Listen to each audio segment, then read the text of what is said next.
Today, gents, we'll be playing on the best map in TF2, with one slight issue. It's not on casual.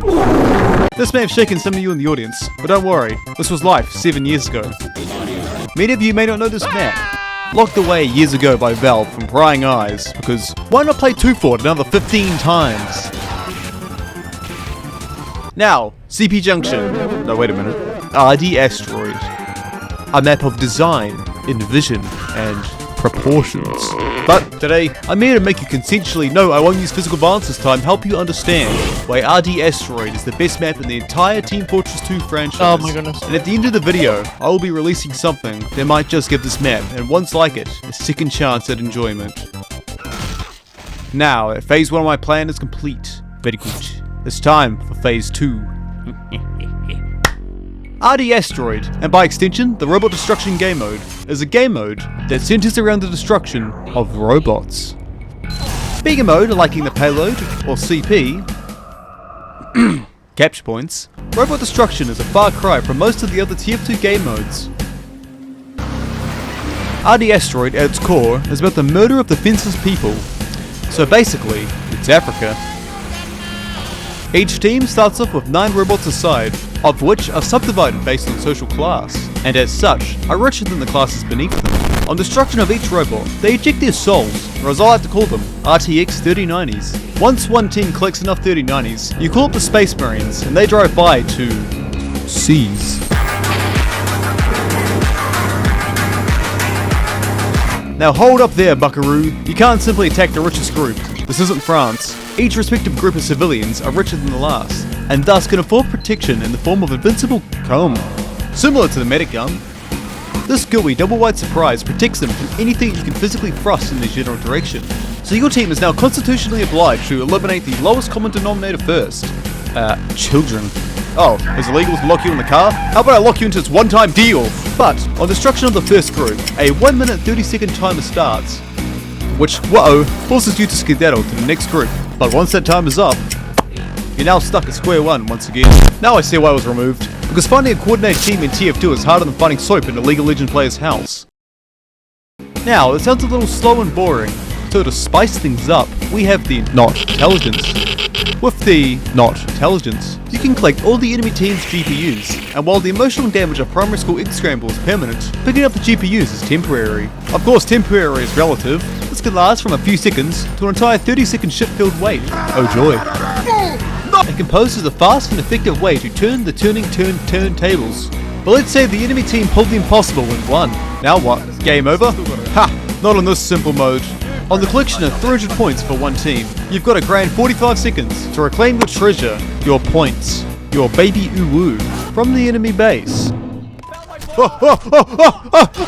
Guarded by lasers and very, very angry, sweaty men. Ooh.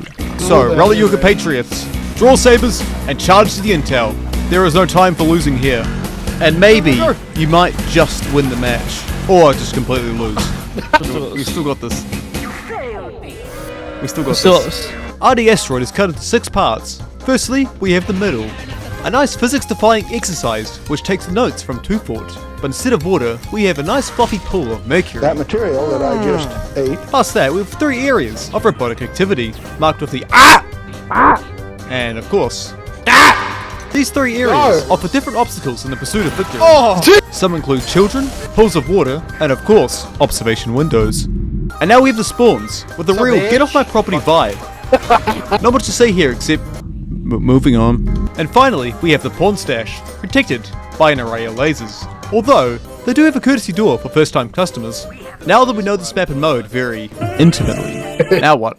As a wise young man once said to me, knowing something and trying something are 2 very different things. Thinking about it now, I think he was talking about heroin. But I decided that I'd use his advice on something much worse. So I called up my friends, this time plural, and I scheduled a brawl, a schoolyard kerfluffle. So I brought my friends back once again and booted up yet another server. We have 2 teams. Well, we couldn't get the naming system to work for them, so Team Cringe Tryhard Mold, armed with 1 man, Kiwi Head, who was in fact a Kiwi's head. And the other team, Team Sexy, armed with Zyron. Old viewers of this channel might know him. He's been in a couple of videos. And me, that grey goo man who has an addiction to cyberbullying his friends. Bro,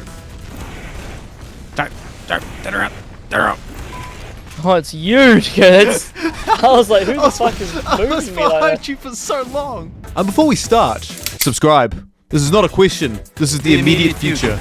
Anyway, we're gonna do 3 rounds of varying levels of sheer and utter chaos. Each round being more nutty than the last. Now, while this is a little bit unfair, too bad, we've given Kiwi one helpful bit of advantage. Slavery. His team will get priority for any new player who joins, therefore balancing the scales. And this will be enforced with very strict peer pressure. I'm gonna fucking come.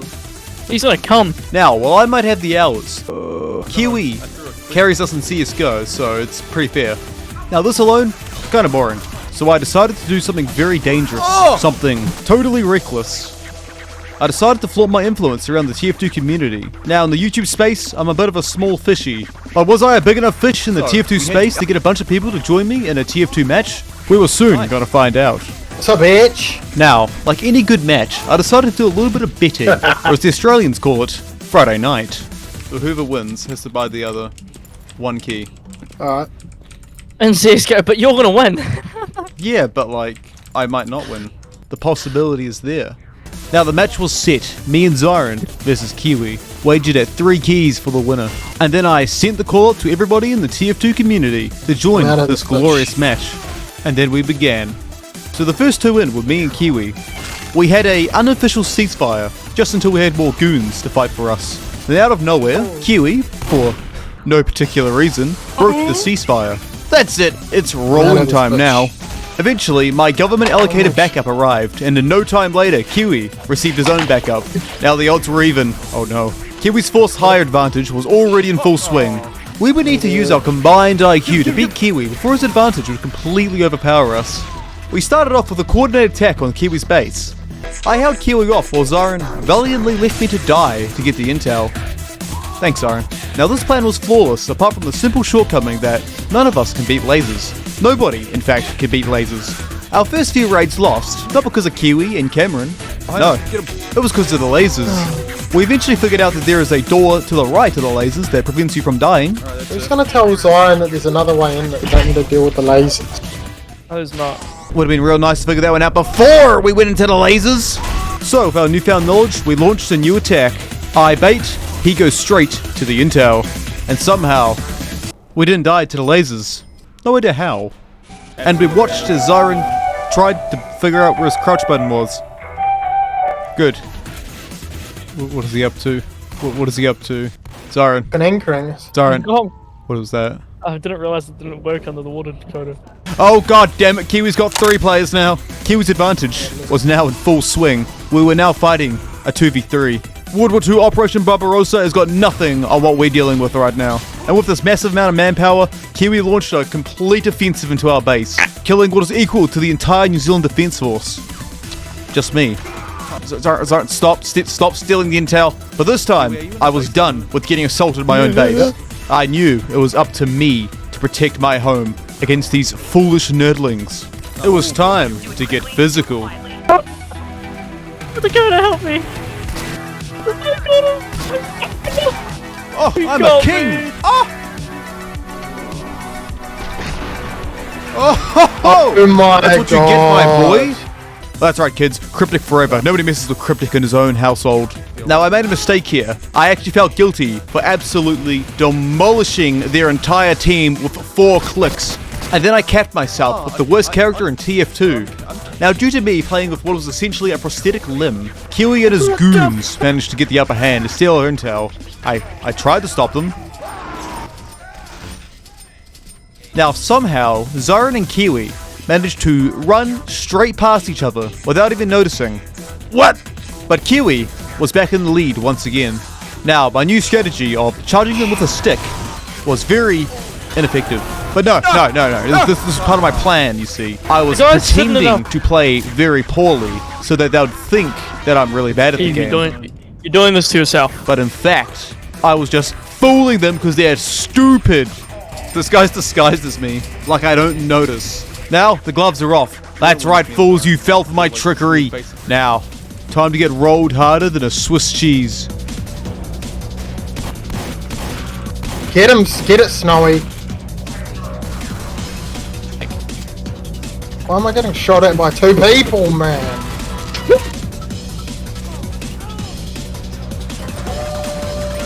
Uh-oh. You've heard of it.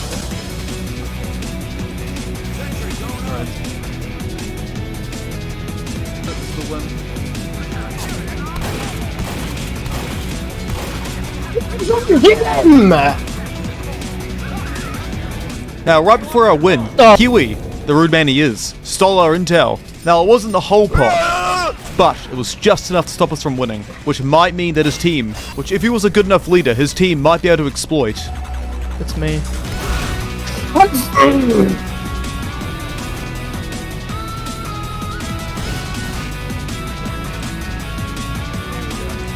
do you mean, there we go?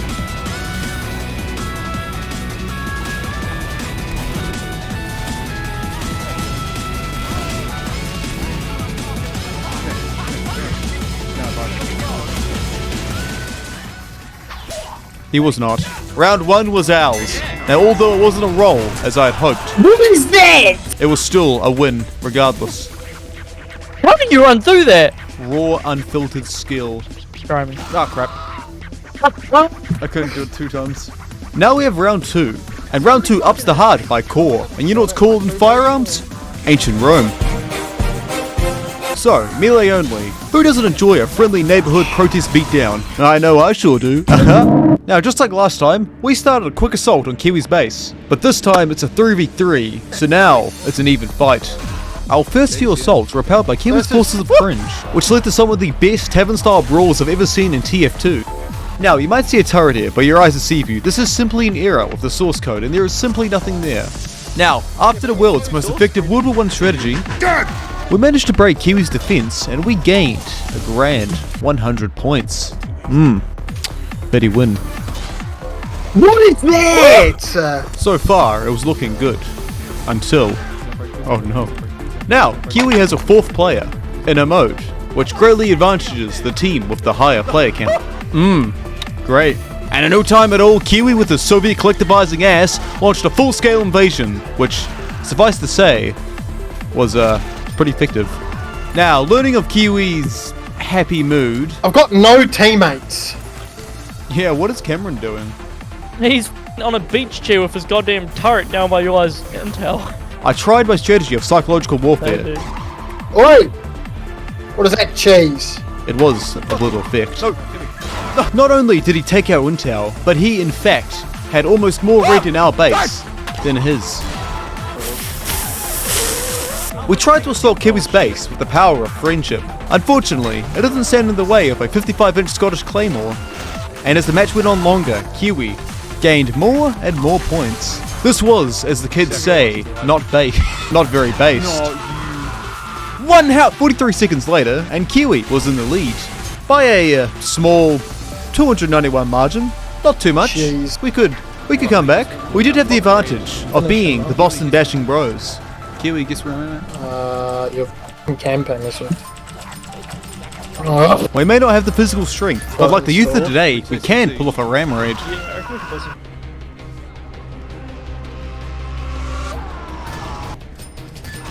Zarin got in more of the intel, but unfortunately, the vast superior numbers of the enemy team jumped him and he was down. Olimus tried to help him, but 3 big, strong, angry men versus 1 little holy man? Yeah, not a fair fight. Not even I could stop them. That vent was just too well defendable.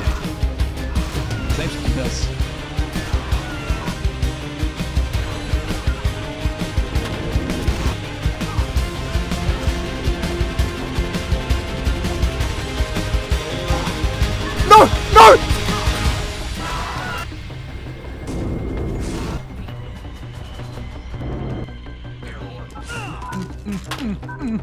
Crap! It's just too good. Our 2-2 extortion of Kiwi's keys was a fail. Our high-stake bet lay on this one last round. One final battle. This round was more broken and chaotic than anything we faced before.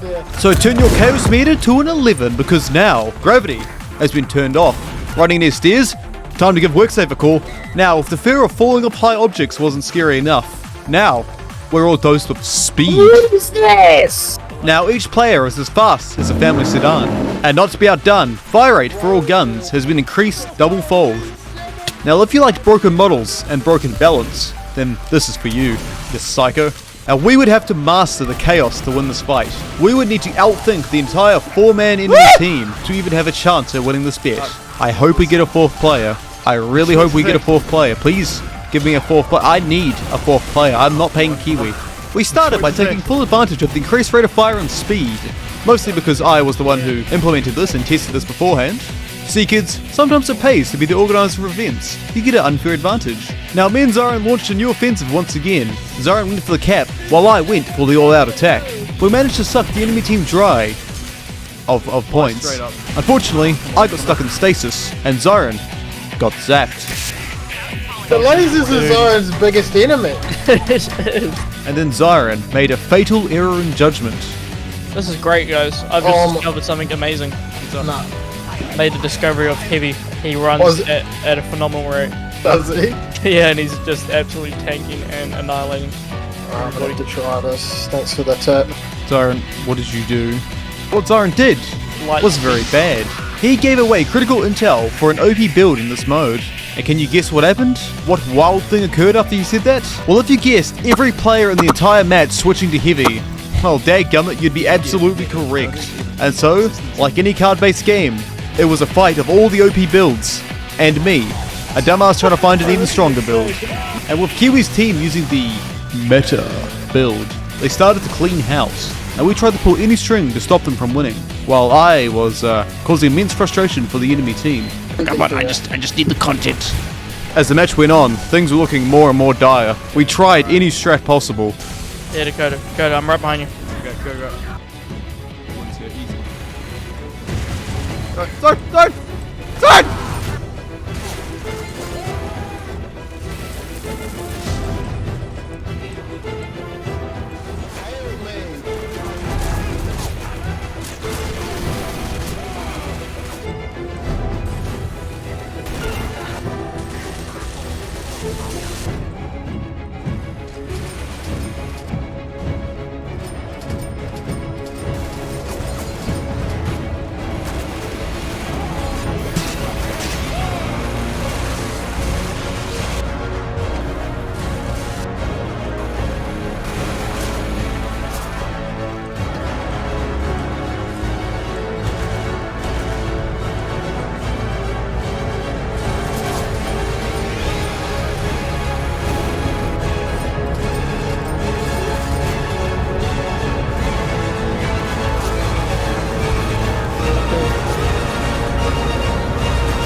Okay, GG Kiwi guys, won. I'm gonna get off. Kiwi won. Who, how, what, how, when, why? How did Kiwi win? The odds were stacked against him and he won.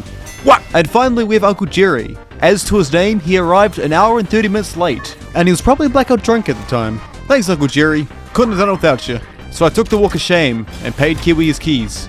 Unfortunately, we couldn't pay him, so I just unboxed them on my account. Boys? That will do though. We take those. How many O's is that? A few. After a great fight, we had lost fair and square. It's all Zarin's fault. He completely managed to lose. He was AFK for like 5 minutes, alright? He gave away sensitive information to Kiwi. It's all his fault. Okay, it's all his fault. I carried the whole time. No! Now anyways, so I'm not sure if you know this, but we in fact played this mode on a server. And while the server will be tainted by my lost $9, I mean that's like a third of a monthly payment, I've decided to repurpose it to become the brand new Clubhouse of Cryptic Gamemodes. Which means if there's a mode you want to play that sits in the weird section of casual, well this is the server for your online cyberbullying spree. Right now it's located in the Oceanic region, because over here, yeah, it's not really hard to see why I chose my homeland over the rest of the world. But if you make the server poppin' enough, I will open another one in either Yankee Land or Protest Simulator. We have so much to offer here, including revamped bots, when I figure out how to add them. Okay, it's really complicated, alright? We've got these files here, we've got these folders over here. I don't know. I don't understand. Anyway, play the server. I want to be bigger than Uncletopia, and donate to keep it up when I figure that one out as well. Expect to see that in 6 to 12 months. Bye.